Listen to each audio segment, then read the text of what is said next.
Naitwa Goodluck Bosha, ni mdau wa kilimo na mazingira.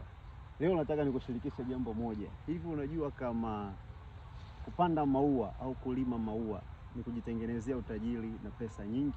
Sasa njoo uone, nataka nikuelekeze mambo kadhaa wewe kijana mwenzangu. Mfano, kama unavyoona, haya ni maua ya rose ambayo yamekuwa yanatumika sana kwenye kutengenezea zawadi mbalimbali, lakini pia ziko perfume za rose.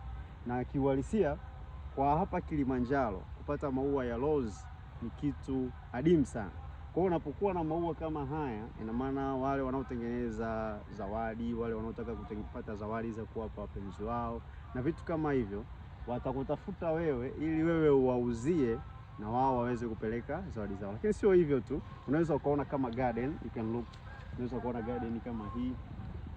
Garden kama hii ili uweze kuitengeneza, bila shaka unahitaji mtaalamu. Sasa fikiria wewe mtaalamu akiwa wewe ndo unakaa unatengeneza garden kama hii. Ina maana mtu anapokuwa na ujenzi wake, anapokuwa anatengeneza nyumba yake, anataka aishi na anataka apate kijani kizuri kama hichi, maana yake atakutafuta wewe kama gardener na wewe utakuwa umeingiza kipato.